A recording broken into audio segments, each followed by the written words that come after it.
My name is Sean O'Callaghan, born in Sri Lanka. A little bit of background, born in Sri Lanka. My dad was a tea planter in Sri Lanka for 20 years. When we came back from Sri Lanka in 1971, I was 7 or 8 years old, and we came back to England, and my uncle, who was out there with planting with my father, decided to plant a small vineyard in Somerset. And as England probably isn't the best place to be making wine, or wasn't then, they use all the grape varieties that sort of Geisenheim had come up with in Germany that doesn't need much sun. So once I'd done a bit of experience there, I left school and then went out to Germany and spent 8 years in Germany. And then came here on holiday, met John Dunkley, and who was the previous owner of Riech and the founder of Riech, and basically ended up staying. So I've been here now 20 years next year, and taken it from 2 hectares to now we're about 12 hectares of Sangiovese, and just carrying on what John was doing then. Tell me a little bit more about the start of Riech, of the start of it before you got here, and then. Well, John Dunkley and his wife, he was a production guy working in the city, doing marketing and PR and that sort of stuff for big companies like Procter & Gamble and things like that.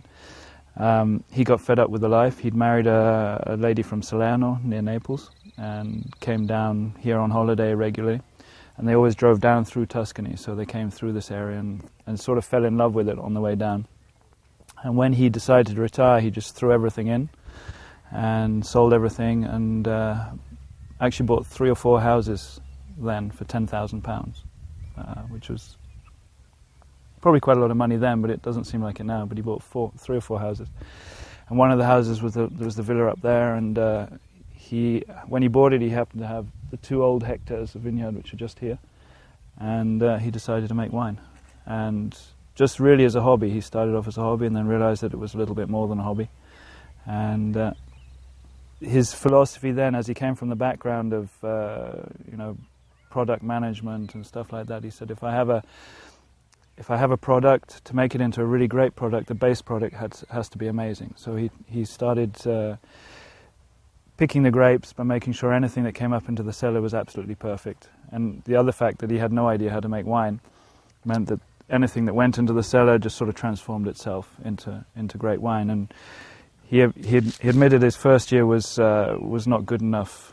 Wasn't even as vinegar, it wasn't good enough to put on the salad. So he threw that away, and then the second year he made a vinegar which was good enough to put on the salad. And then the third year he won all the prizes in the area with the wine, not the vinegar. So. So it was, he learnt by doing, and then when I joined him nearly 20 years later, he still really didn't know how to make wine. He was just plodding along as he had been and just using the fruit as the basis, which was, I just took that on a little bit further with the knowledge that I had from having studied then in Geisenheim and 8 years in Germany, making Riesling. I just sort of tried to push it in the right direction and help him out. That's how it started, really.